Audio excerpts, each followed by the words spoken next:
This channel does not promote any violent, harmful, or illegal activities. All content provided by this channel is meant for an educational purpose only. নমস্কার, news top 9 এ স্বাগত আপনাকে। আমি দীপ রয়েছে আপনার সঙ্গে। সব বড় খবরে নজর রাখবো, সব বড় ব্রেকিং এ নজর রাখবো। তবে শুরুতেই কয়েকটা এক নজরে খবর দেখে নেব দ্রুত।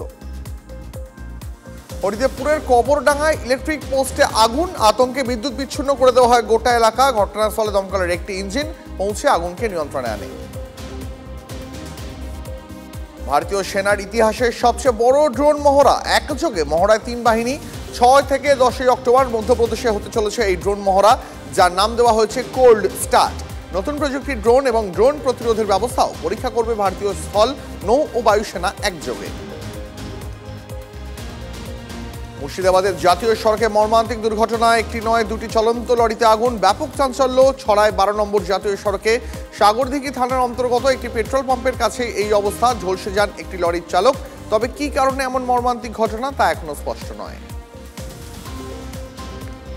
1 মাস কেটে গেলেও এখনো শুরু হয়নি কাজ। 26 আগস্ট প্রবল দুর্যোগে জম্মু কাশ্মীরের উধমপুরে ভেঙে গেছিল সেতু। এখনো ভাঙা অবস্থাতেই পড়ে রয়েছে ব্রিজ। অগত্যা কাঁধে চেপে প্রাণের ঝুঁকি নিয়েই চলছে নদী পারাপার। প্রশাসনের কাছে দ্রুত সেতু সংস্কারের আর্জি বাসিন্দাদের। কয়েকটা খবর দ্রুত এক নজরে দেখে নিলাম, আর এবার বিস্তারিত খবরে আসি। শুরুতে যে খবরে নজর রাখবো, প্রাথমিকে নিয়োগ বিজ্ঞপ্তি জারি করলো পর্ষদ। 13,421টি শূন্য পদে নিয়োগ বিজ্ঞপ্তি জারি। 18 থেকে 40 বছরের টেট উত্তীর্ণরা আবেদন করতে পারবেন। কবে থেকে আবেদন করা যাবে তা পরে জানাবে পর্ষদ।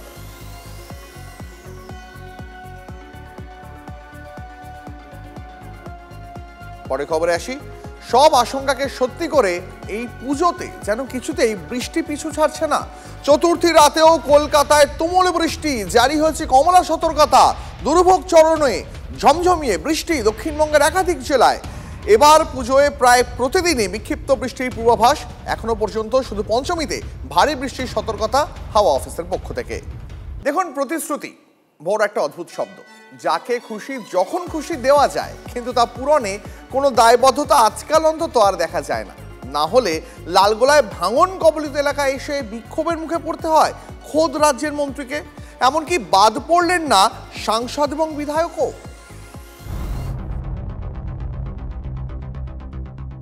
পদ্মার পার যেন কেউ ব্লেড দিয়ে কেটে দিয়েছে।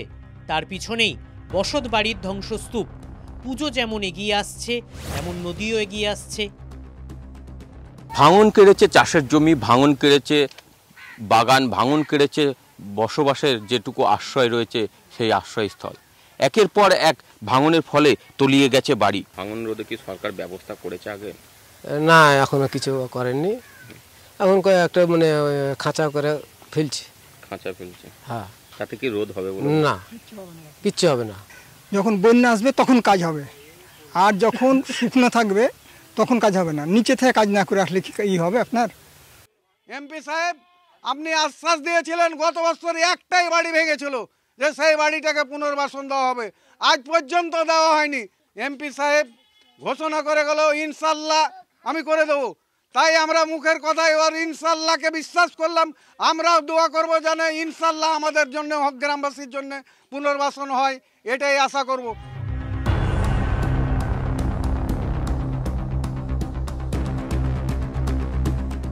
এখন কিন্তু আবার যে রাস্তার পার রয়েছে, যে রাস্তা ছিল একটি পঞ্চায়েতের ঢালাই করা রাস্তা, সেই রাস্তা কিন্তু একে একে সরে আসছে। এখন কিন্তু সেই অংশটুকু ভেঙে পড়ছে, যেভাবে তলিয়ে যাচ্ছে এই মুহূর্তে সেই ছবি কিন্তু সরাসরি যে ছবি দেখা যাচ্ছে ক্যামেরার মধ্যে, যে সেই রাস্তা তলিয়ে যাচ্ছে। রাস্তা কিন্তু তলিয়ে গেল সেই পদ্মার গর্ভে।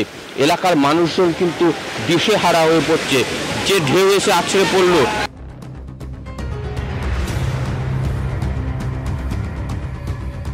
অসহায়, স্কুলে থাকি, স্কুলে খাবার দেয়, ওটাই খাই।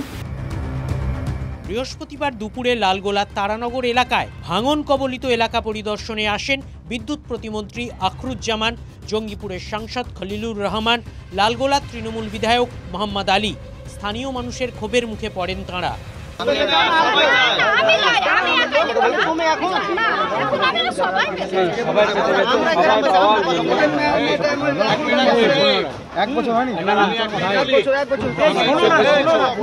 যারা আতঙ্কে থাকে তারা অনেক কথাই বলবে।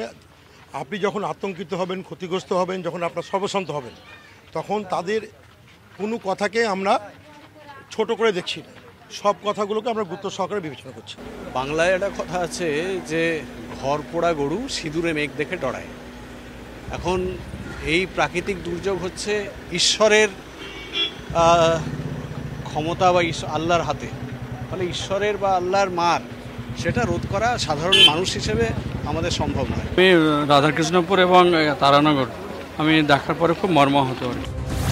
তবে এই ভাঙন নিয়েও ভালো খবর দেখতে চান বিদ্যুৎ প্রতিমন্ত্রী।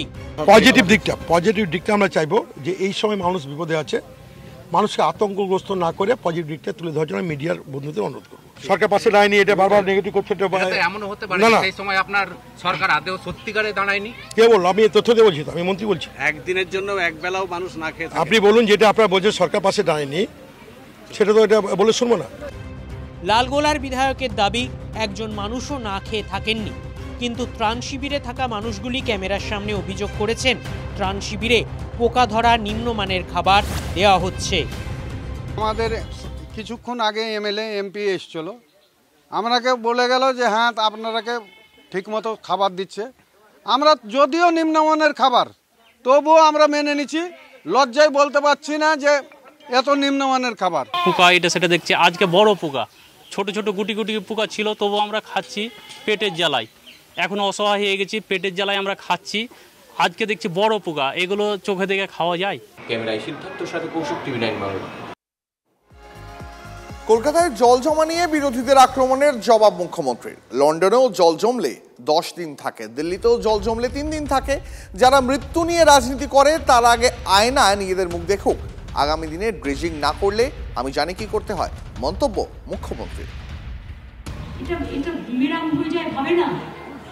লন্ডনেও জল জমলে 10 দিন থাকে, দিল্লিতে জল জমলে 5-6 দিন থাকে, মহারাষ্ট্রেও। ভুলে যাবেন না, উত্তরাখণ্ডে এবার প্রাকৃতিক দুর্যোগে অনেক মানুষ মারা গেছে। আমরা মৃত্যু নিয়ে রাজনীতি করি না। যারা মারা গেছে দুর্ভাগ্যজনক ইলেকট্রিকিউশনে মারা গেছে, সবকিছুতেই হাতে একটা পেয়েছে বলে ফটাফট বলে দেওয়া, না বুঝে না শুনে। যারা মৃত্যুকে নিয়ে রাজনীতি করে না তাদের বলুন চ্যারিটি বিগিনস এট হোম। আগে নিজের আয়নায় নিজেদের মুখ দেখো, তারপর অন্যকে বলো। বাংলা মানুষের পাশে ছিল আছে, থাকবে। তোমরা আমাদের জলে ভাসাও আর আমরা জল দাঁড়াই। 5.5 লক্ষ পুকুর কেটেছি বাংলায়, তাই জলটা বের করে দিতে পারি। 500 চেক ড্যাম তৈরি করেছি আমরা। আর আগামী দিন যদি ড্রেজিং না করে, যদি আমি আপনাদের আশীর্বাদে ফিরে আসতে পারি, আমি জানি হাউ টু কিট। অল্টারনেটিভ কিভাবে করতে হয়, ওরা না করলে আমার দিকে তুমি জল ঠেলে, আমি তোমার দিকে জল ঠেলে দেবো। সিম্পল অঙ্কে যেটা বলি। এদিকে দুর্গাপুজোর আগে যাত্রী চাপ সামলাতে বড় পদক্ষেপ ইস্টার্ন রেলের শিয়ালদা বিভাগের। শিয়ালদা স্টেশনের 1 নম্বর প্ল্যাটফর্মে উদ্বোধন হলো নতুন প্রবেশদ্বার। প্রফুল্ল দ্বার খুলে দেওয়ার ফলে মূল গেট ও মেন লাইনের প্ল্যাটফর্মে চাপ কমবে। 1 নম্বর গেটের কাছে 9টি নতুন টিকিট কাউন্টারও চালু করা হয়েছে। রয়েছে কিউআর কোড ব্যবহার করে টিকিট বুকিং এর সুবিধাও। দমদম স্টেশনের দ্বিতীয় প্রবেশ পথেও নতুন বুকিং অফিস খোলা হয়েছে, এখানেও কিউআর কোড বুকিং এর ব্যবস্থা থাকছে। পুজোর 5 দিন শিয়ালদা উত্তর এবং দক্ষিণ শাখায় 31টি বিশেষ ট্রেন চালাবে পূর্ব রেল। এইখানটা খুব জ্যাম হয়ে থাকে, বহু মানুষের অসুবিধা হয়। এইটা খোলার ফলে খুব ভালো হয়েছে, রেলের একটা খুব সদর্থক উদ্যোগ। আমি এই উদ্যোগকে সাধুবাদ জানাচ্ছি। আমার মতো সাধারণ যাত্রী যারা আছেন, যারা রেগুলার অফিস করেন, বিভিন্ন কাজে যান, বা হয়তোবা কেউ ব্যবসা করেন, তাদের মাল মেটেরিয়ালস নিয়ে আসার সময় বিরাট একটা প্রবলেম হয়। তো সেটা পুজোর সময়ে এটা হওয়ার ফলে তো বিরাট সুবিধা। রেল মানুষের ভালোর জন্য ক্রমাগত উন্নত করে চলেছে, তার প্রমাণ আমরা পাচ্ছি একে একে।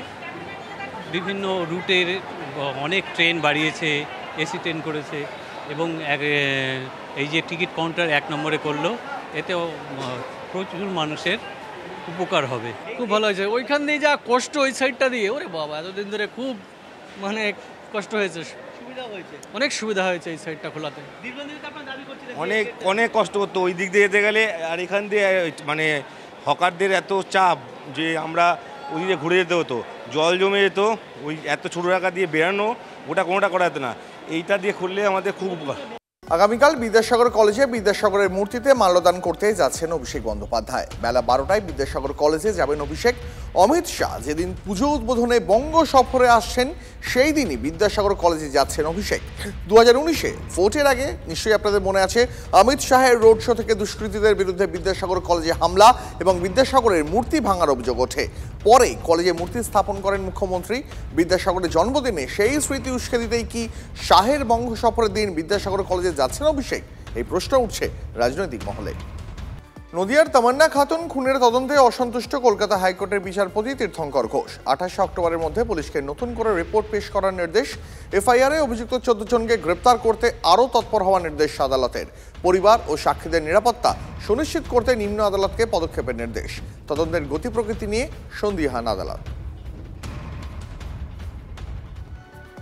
আর একটা খবরে নজর রাখবো। মুর্শিদাবাদ হিংসায় ক্ষতিপূরণ প্রাপকদের তালিকা তলব আদালতের। আক্রান্ত কারা, কত ক্ষতিপূরণ পেলেন?